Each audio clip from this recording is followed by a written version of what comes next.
तो 13 जुलाई हमारी last date थी। अब 8 लाख रुपए करने आसान बात नहीं है भैया, एक महीने में लोगों से कई कई साल में नहीं होते।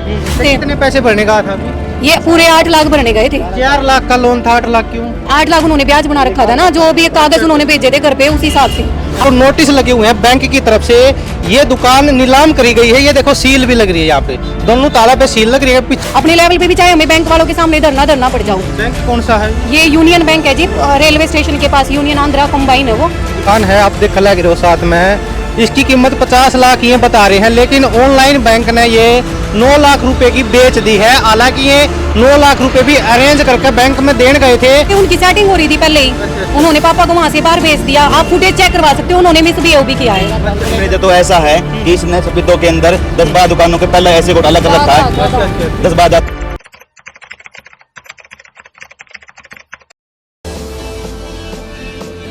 भाई गजब हरियाणा मीडिया चैनल देखने वाले सारे दर्शकों ने रवि नागर की राम राम। भाई फिलहाल सफेदों के अंदर मौजूद हैं और आप कुछ महिलाएं मेरे साथ देख रहे हैं और कुछ व्यक्ति मौजूद हैं और एक ये दुकान है। कुछ एक बार आप नजर मारो, नोटिस लगे हुए हैं बैंक की तरफ से, ये दुकान नीलाम करी गई है। ये देखो सील भी लग रही है, यहाँ पे दोनों ताला पे सील लग रही है। पीछे का पूरा मामला जानने की कोशिश करेंगे।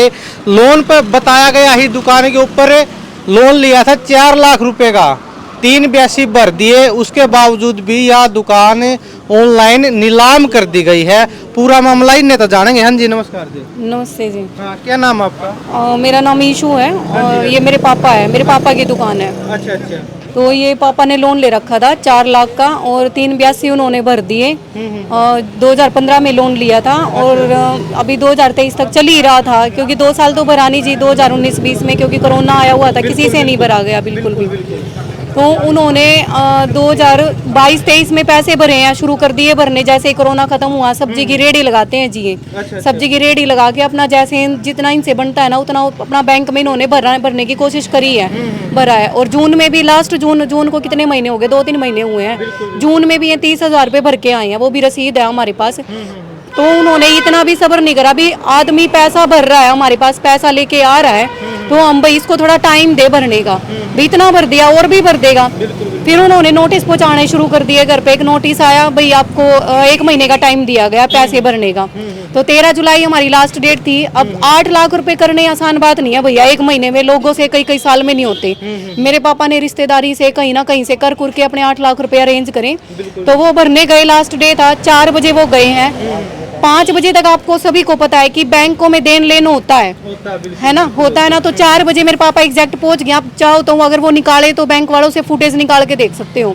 उन्होंने मेरे पापा के साथ मिसबिहेव किया।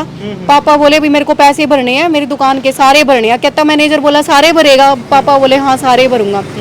तो इन्होंने, वो मैनेजर 10 मिनट के लिए अंदर चला गया फोन पे बात करते हुए। तो 10 मिनट में आया वो अंदर से। तो 10 मिनट में आया तो वो बोला भी सैनी साहब दुकान तो बेच दी, और मेरे को तो 2 लाख का फायदा हो गया दुकान में। भी मैंने तो 2 लाख का फायदा हुआ और मैंने तो बेच दी। उस दिन इनको पता था दुकान बेच दी? नहीं पता था, ये तो पैसे भरने गए थे, इनको पता नहीं था बिल्कुल भी। इनको पता होता तो जाते ही नहीं है वहाँ पे, अपने दुकान का और कुछ बंदोबस्त करते। कितने पैसे भरने का था अभी? ये पूरे 8 लाख भरने गए थे। 4 लाख का लोन था, 8 लाख क्यों? 8 लाख उन्होंने ब्याज बना रखा था ना, जो भी कागज उन्होंने भेजे थे घर पे उस हिसाब से। अब नहीं हमने पता उन्होंने कोर्ट में क्या दिखाया क्या नहीं, लेकिन हमारे पास जो नोटिस आया था 8 लाख का नोटिस था। तो 13 हाँ, वो मतलब मुंह से बोल के बता के गए होंगे पापा को, भाई आपको इतने पैसे भरने हैं। तो 1 महीना उन्होंने यहाँ पे आना जावी रखी या कैसे रखी, वो किराएदार है हमारा, हमने किराए पे दे रखी थी दुकान। हमें नहीं पता वो आए कि नहीं आए। किराएदार के पास फोन, किराएदार हमारा ये बोल रहा मेरे पास फोन आया, आते थे उसके पास फोन, भाई हम अब इसको नीलाम करेंगे, अब हमने इसका ये करना है। किराएदार ने भी हमें नहीं बताया, लेट बताया, जब ज्यादा देर होगी तब बताया। और उन्होंने फिर 13 जुलाई तो लास्ट दी हमारी पैसे भरने की। फिर अब अगस्त में उन्होंने रात को, हाँ दुकान रात को बेची है। 4 बजे पैसे भरने गए ना, तब वो बोले दुकान बेच दी हमने 4 बजे, लेकिन बेची उन्होंने रात को। ऑनलाइन है दुकान। ऑनलाइन दुकान? हाँ ऑनलाइन। कितनी कीमत इस दुकान की? इस दुकान की कीमत है जी 50 लाख, ज्यादा बेशक उससे कम नहीं है। अच्छा, अब उन्होंने कितने की बेची है? ये 9,66,000 की बेची है। अच्छा, तो ये तो गलत है जी, गरीब आदमी की कोड़ियों के भाव बेच दी दुकान, बिल्कुल गलत है ये तो। अब ये कैसे गुजारा करेंगे अपना? उन्होंने सोचना चाहिए था, अगर बोली लगवानी थी खुली बोली करवाते यहाँ दुकान के सामने। ये भी थे यहाँ, बहुत पब्लिक आती बोली देने, तो हम भी दे देते अगर हमने अपनी दुकान लेनी थी। उन्होंने कोई नहीं बुलाया। एक बंदा पटवारी जो यहाँ पे जिसने दुकान ली है विजय, उसके साथ उसकी सेटिंग थी, उसने ही बोली करी है अकेले, सिर्फ उसको इतनी सस्ती दुकान दे दी। पता नहीं क्या सोच के दी, सेटिंग होगी तभी दिया, नहीं इतनी सस्ती दुकान तो नीलामी में कोई नहीं लेता। फिलहाल आप क्या चाहते हो मतलब? अभी तो ये है जी, हमने केस डाला हुआ है अपना कोर्ट में, डीआरटी से हमें स्टे भी मिल गया है, तो ये हमारे लिए बड़ी बात है। पूरे सफीदो वासियों ने या बाहर भी जिन्होंने हमारी वीडियो देखी है, सभी ने हमें सपोर्ट करा है, तो मैं सभी को धन्यवाद देना चाहती हूँ इस बारे में। तो और अभी हमें लीगली तो हम लड़ ही रहे हैं अपना जो हमारा कोर्ट में केस गया हुआ है, और वैसे भी हम अपने लेवल पे भी लड़ेंगे, अपने लेवल पे भी, चाहे हमें बैंक वालों के सामने धरना पड़ जाऊं। बैंक कौन सा है ये यूनियन बैंक है जी, रेलवे स्टेशन के पास, यूनियन आंध्रा कंबाइन है वो, तो सफीदो ये पुरानी अनाज मंडी के पास।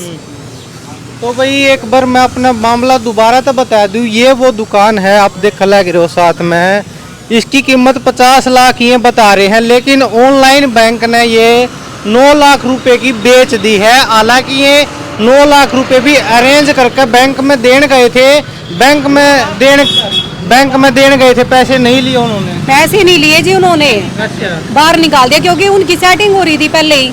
उन्होंने पापा को वहाँ से बाहर भेज दिया। आप फुटेज चेक करवा सकते हो, उन्होंने मिसबिहेव भी किया है। बस कोई दिक्कत नहीं। जो 13 तारीख की जुलाई की 4 बजे की फुटेज निकलवा दे बैंक में था। हमारे से तो देवे नहीं में, लेकिन गवर्नमेंट कटवा सके फुटेज। 4 बजे का टाइम है, मैं, मेरा लड़का, मेरी वाइफ, हम 3 जने गए थे पैसे लेकर, चेक ले गया था, मैं चेक भर के दे दूंगा जितने भी उनका हिसाब होगा, और मैं सारा करियर हिसाब करने के लिए गया था। लेकिन मैं अंदर जाकर बात करता है, 10 मिनट के बाद जब मैंने से बाहर आया, मेरे से बोला दुकान तेरी बिक गई, आप नहीं कुछ कर सकते।